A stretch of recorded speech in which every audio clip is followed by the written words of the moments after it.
Assalamualaikum warahmatullahi wabarakatuh.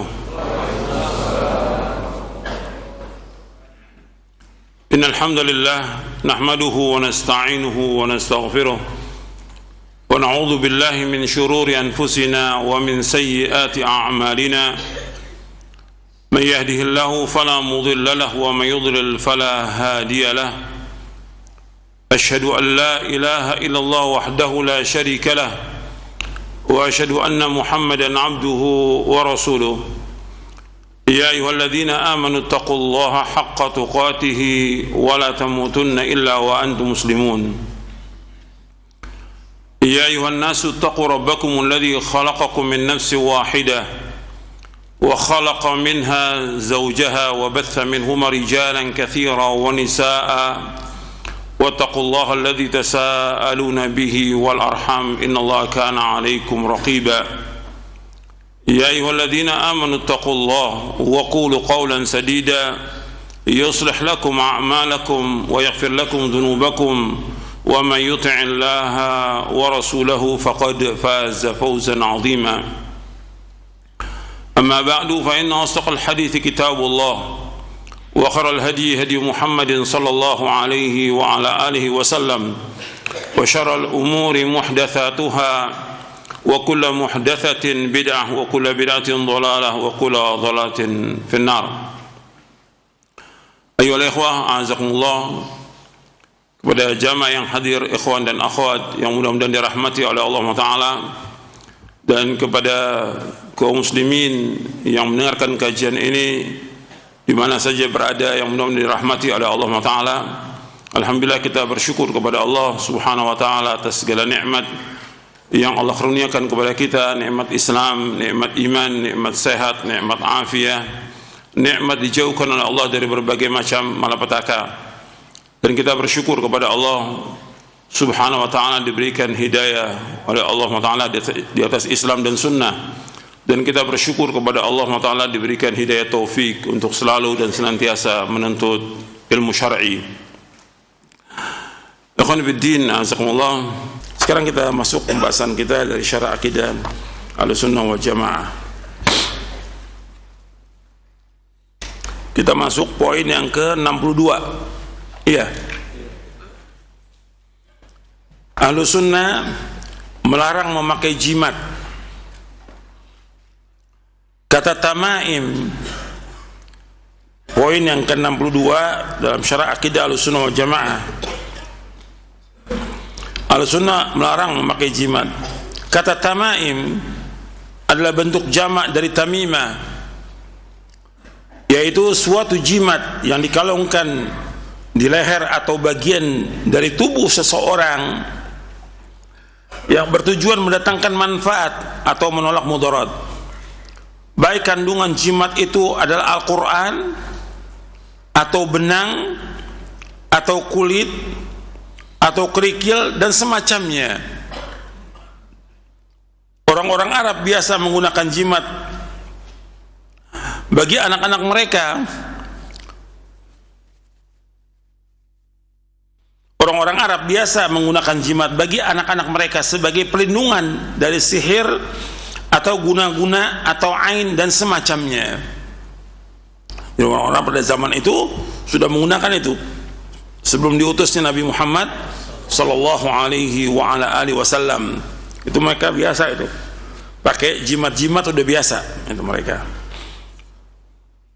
Terutama anak-anak juga dikasih tali atau benang gitu. Kasih itu benang di tangannya atau di kakinya dikasih benang. Itu jimat-jimat tuh. Dan juga di lehernya dikasih benang. Itu jimat. Jimat terbagi menjadi dua macam.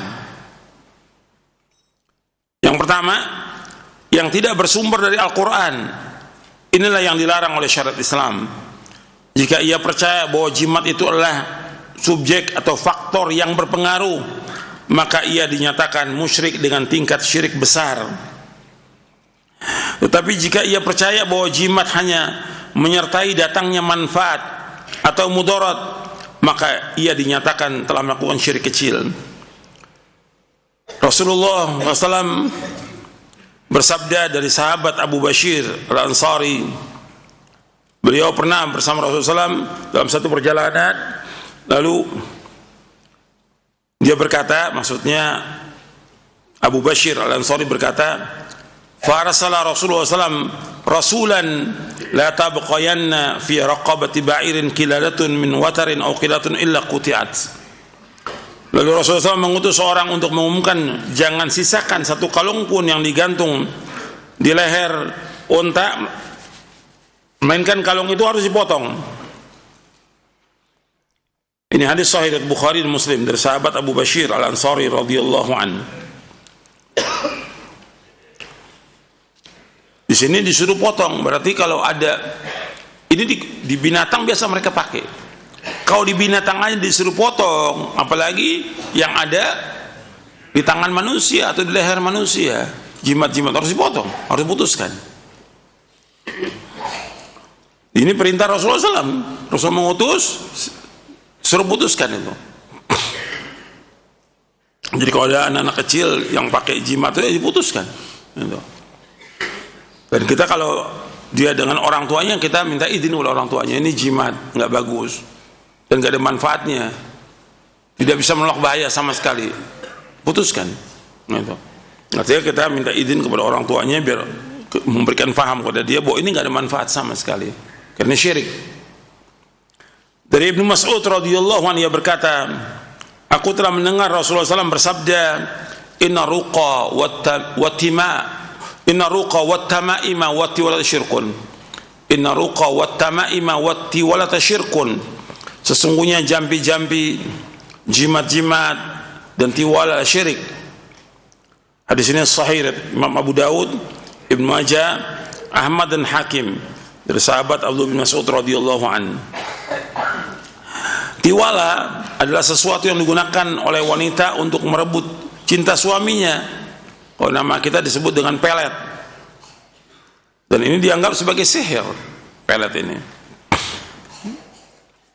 Dan ini semua diharamkan.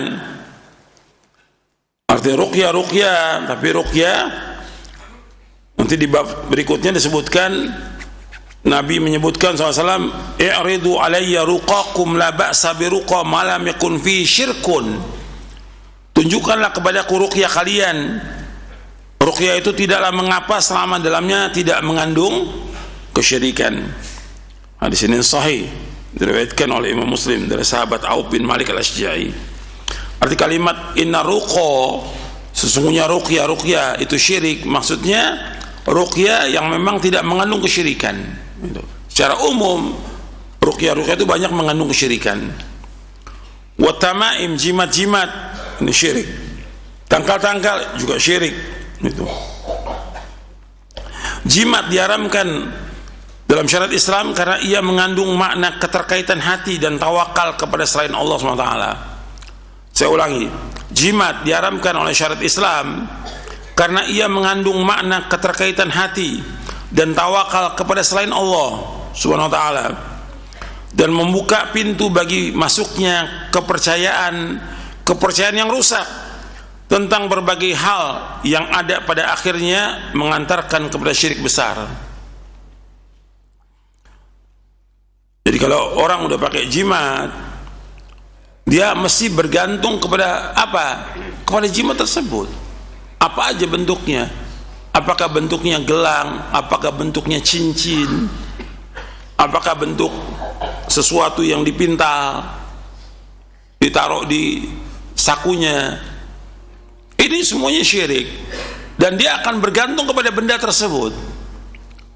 Ketika dia benda itu tertinggal, nggak dia bawa, nah mulai lemah dia. Berarti dia bergantung hatinya kepada apa? Pada benda tersebut. Maka ini hati-hati, ya. Jangan bergantung kepada benda. Jangan. Kita bergantung hati kita hanya kepada Allah. Dan sudah kita bahas pada pekan yang lalu, wa 'alallahi fatawakkalu in kuntum mu'minin. Kepada Allah kalian tawakal jika kalian orang-orang beriman. Jadi jangan, hati-hati itu. Banyak orang yang pakai sesuatu dan dia bergantung kepada benda tersebut. Apakah digantung di dirinya atau di rumahnya atau di mobil. Kadang-kadang dipakai di mobil itu sebagai jimat, sebagai tangkal, tiwala. Nah, ini hati-hati, dan juga akan membuka pintu bagi masuknya kepercayaan yang rusak.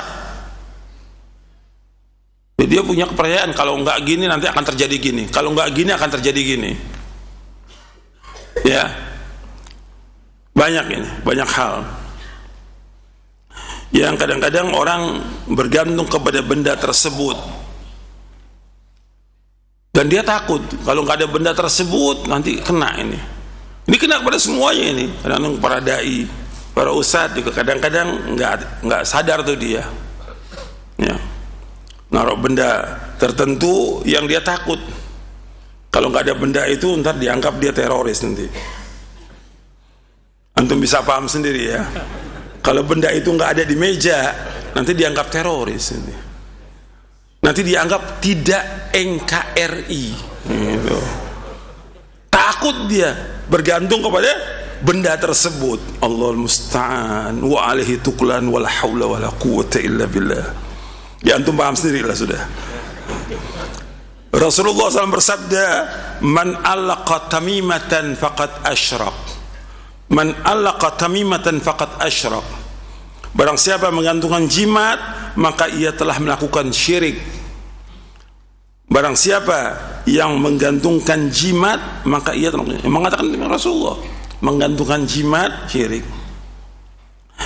Ini kalimat menggantungkan nggak mesti digantung, bisa juga diletakkan di meja, nggak digantung tapi diletakkan di meja. Mesti ada itu benda itu. Kalau nggak ada nanti itu macam-macam. Dia bergantung hidupnya kepada benda tersebut. Paham nggak ini? Alhamdulillah. Nggak boleh dalam Islam seperti itu, nggak boleh. Dan itu juga menjadi sunnah sayyi'ah. Apa sunnah sayyi'ah? Yang lihat jadi ngikut nggak? Kan zaman sekarang zaman beo, ngikut aja gitu. Dai-dai yang lain ngikut juga, ustadz, doktor, gitu kan gitu. Kita jangan jadi contoh yang jelek bagi manusia, jangan. Ajarkan mereka bergantung hanya kepada Allah Ta'ala. Jangan takut kepada sesuatu, jangan. Banyak jangan menggantungkan sesuatu, jangan. Meskipun nggak digantungkan, ditaruh juga nggak boleh. Benda ditaruh, tapi hatinya apa? Bergantung pada benda tersebut. Kalau nggak ada, gimana ya nanti ya? Nanti gimana? Terus ketakutan dan punya kepercayaan lagi. Gitu. Akhirnya tadi benda itu nggak suci, jadi apa? Jadi suci. Tadi juga keramat, jadi keramat. Yang buat siapa? Para dai ini. Allahul musta'an.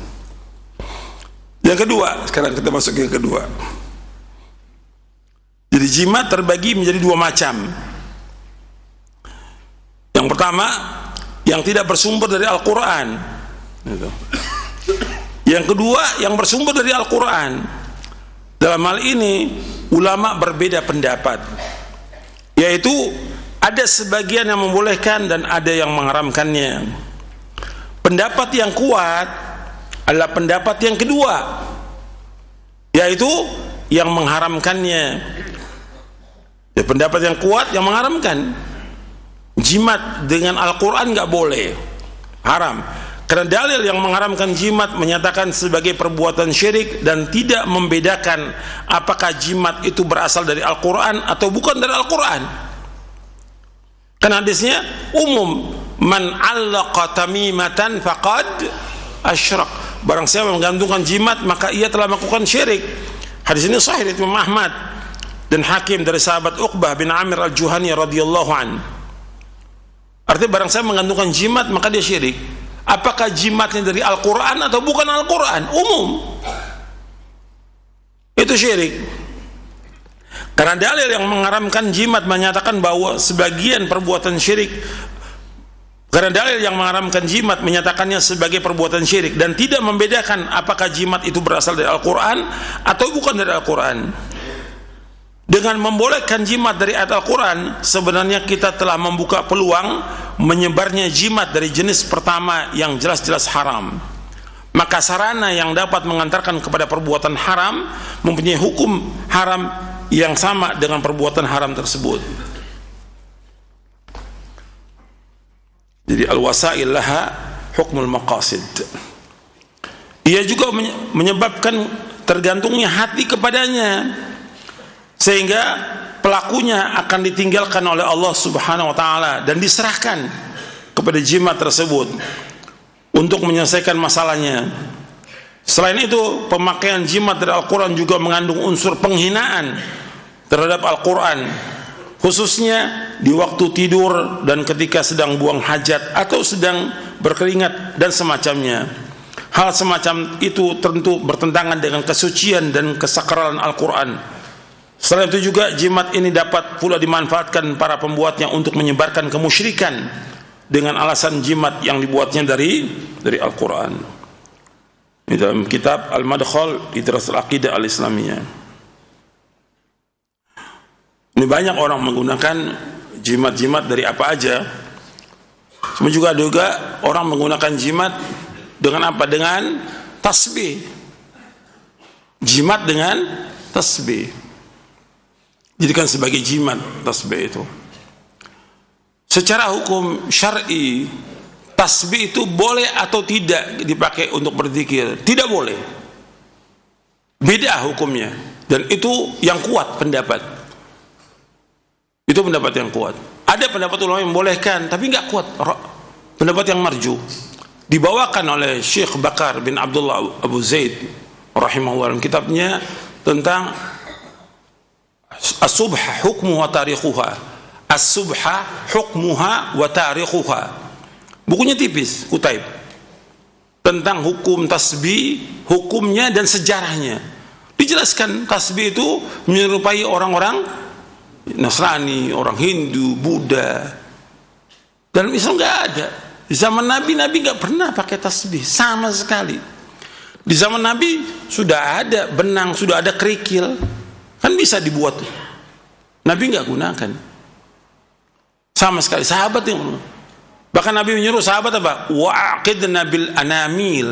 Adalah kalian berzikir dengan apa? Dengan jari. Fa innahunna mas'ulat wa mustantaqat. Karena jari-jari tangan itu akan ditanya oleh dari kiamat dan dia akan berbicara pada hari kiamat nanti. Jadi pakai biji-bijian. Itu siapa pakai? Itu ada suara HP itu. Coba matikan. Tadi udah diumumkan kan? Setiap kajian HP dimatikan. Kok nggak dengar sih? Antum kalau ada bunyi lagi, antum nggak usah ngaji. Antum keluar. Saya berhenti kajian ini. Daripada berhenti, asal antum yang keluar. Antum matikan HP. Setiap datang kajian matikan HP. Hormati majelis ilmu. Perhatikan itu. Antum nggak punya adab kalau HP itu bunyi. Nggak punya adab sama sekali. Majelis ilmu dihormati oleh malaikat. Antum jangan main-main. Jangan nyalakan HP.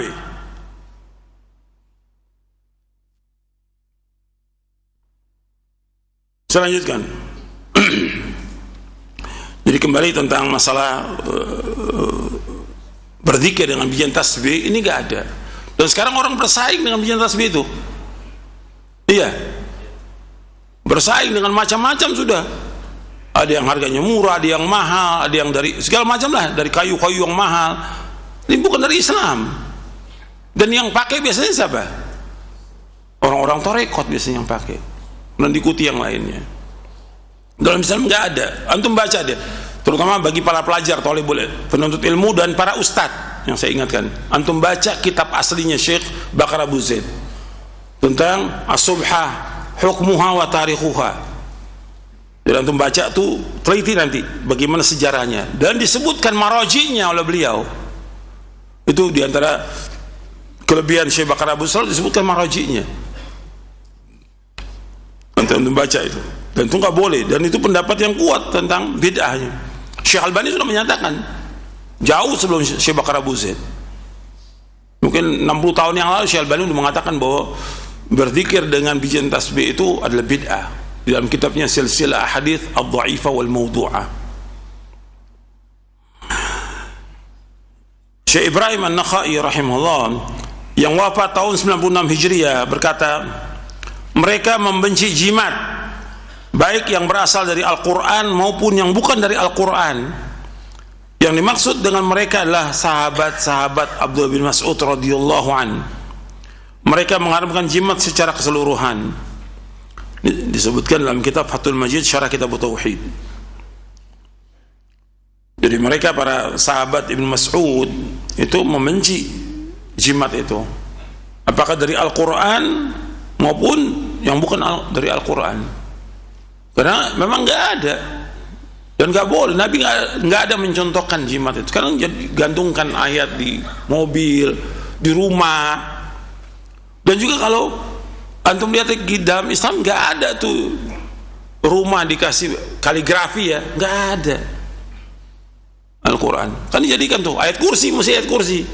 Kenapa? Supaya ngusir setan, padahal di rumahnya banyak setan. Gimana bisa terusir dengan pajangan? Nggak bisa. Harus diapakan? Dibaca, dan dibaca dengan hati dia pahami dengan hatinya betul-betul, karena Allah itu insya Allah akan bisa mengusir setan. Tapi ditempel nggak bisa.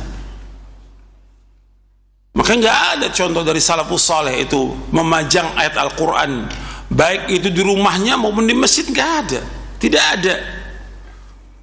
Dan itu bukan fi'lus salaf. Gitu. Pernah Syekh bin Baz juga ditanya tentang masalah itu, apakah ada sahabat-sahabat menggantungkan ayat Al-Quran? Tidak pernah ada, tidak pernah ada. Itu nggak boleh. Gitu. Al-Quran diturunkan oleh Allah untuk diapakan? Dibaca, difahami dan diamalkan. Al-Quran bukan untuk dipajang. Ya, di masjid juga kan rata-rata di masjid itu. Adapun orang mengatakan kan di Madinah juga, itu kan bukan dari zaman Rasulullah SAW, bukan dari zaman sahabat, bukan dari zaman tabi'in, bukan dari a'imah, bukan, belakangan aja itu ada, gitu. Belakangan itu di abad-abad, kira-kira abad 10 atau abad 11 atau abad 12 mulainya itu. Nggak ada itu dari zaman Rasulullah SAW. Mulai penulisan-penulisan itu baru aja belakangan. Dan pemerintah sudah diingatkan oleh para ulama untuk menghapus, tapi nggak dihapus, takut jadi fitnah bagi umat Islam di dunia. Mengkritik tentang kenapa Masjid Nabawi kok masih ada itu, sampai sekarang masih ada tulisan-tulisan itu, dan itu nggak boleh. Dan dari zaman Nabi tidak ada tulisan. Khulafaur Rasyidin tidak ada, Bani Umayyah, Bani Abbasiyah tidak pernah ada itu. Zaman Aimah yang 4 juga tidak ada, seterusnya nggak ada, belakangan aja itu ada. Dan itu nggak boleh ditiru. Jadi mesti harus bersih, nggak ada tulisan Al-Quran, tidak ada. Al-Quran tempatnya dibaca dan di hati kita untuk dihafalkan dan untuk diamalkan. Dan kadang juga yang nulis juga nggak bisa baca. Pengurus masjid juga nulis, suruh baca pengurus masjidnya. Itu apa tuh Pak? Ayat tuh tiang tembok. Saya juga nggak bisa baca. Antum tanya dia, saya pernah nanya. Antum tanya dia, yayasannya kayak pengurus masjidnya, ketuanya gitu, atau ustadznya. Itu ayat yang ditulis itu apa? Saya juga nggak tahu tuh apa ustadz. Allahul musta'an. Begini dia baca nggak ditulis, nggak tahu, bacanya nggak bisa, paham juga enggak. Ya mau apa ditulis? Hiasan nggak boleh.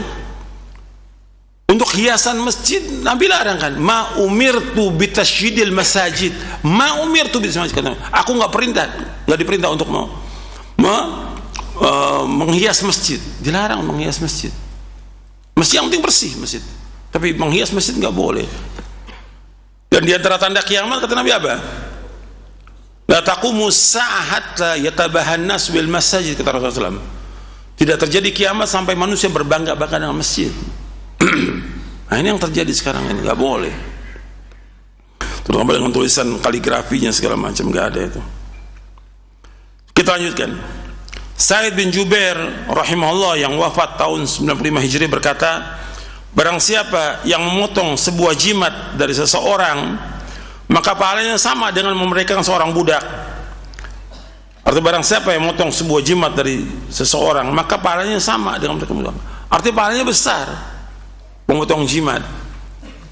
Tapi ini perhatikan ya, ini pertama buat kita dulu, di keluarga kita yang memang di bawah kekuasaan kita, anak atau istri atau keluarga kita atau ponakan kita yang memang di bawah kekuasaan kita, langsung kita putuskan nggak apa-apa. Tapi orang lain nanti dulu bisa ribut nanti, nggak boleh. Tetap amar ma'ruf dan nahi mungkar ada adabnya, ada syaratnya, ada kaedahnya, ada ketentuan. Saya bawakan dalam buku Amar Ma'ruf Nahi Mungkar. Antum bisa lihat tuh dalam buku Amar Ma'ruf Nahi Mungkar. Yang tadi hadis-hadis yang tadi saya bacakan juga tuh tentang khotib-khotib yang dia disiksa di neraka ada di buku itu, di buku Amar Ma'ruf Nahi Mungkar. Saya bawakan itu.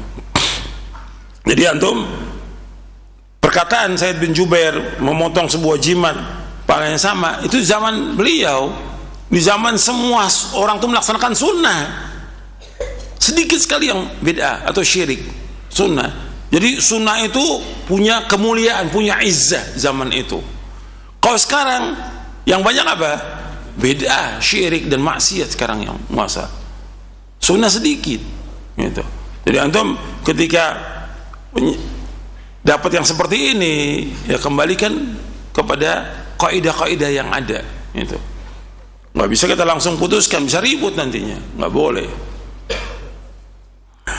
Perkataan seperti ini tentu saja tidak akan diucapkan tanpa dasar wahyu yang jelas, sehingga ucapan dapat dianggap sebagai hadis mursal atau hadis yang diriwayatkan seorang tabi dari Rasulullah SAW, karena Said bin Jubair seorang tabi'i tanpa menyebutkan nama sahabat, dan ia termasuk seorang pembesar tabi'in. Maka hadis mursal semacam ini menjadi hujjah bagi yang menjadikannya sebagai dalil. Wallahu a'lam. Saya pikir itu yang bisa saya sampaikan, mudah-mudahan bermanfaat untuk saya dan untuk sekalian. Kurang lebihnya saya mohon maaf. Wassalamualaikum Muhammadin sallallahu alaihi wasallam. Subhanakallah bihamdik, asyhadu an la ilaha illa anta astaghfiruka wa atubu ilaik. Assalamualaikum warahmatullahi wabarakatuh.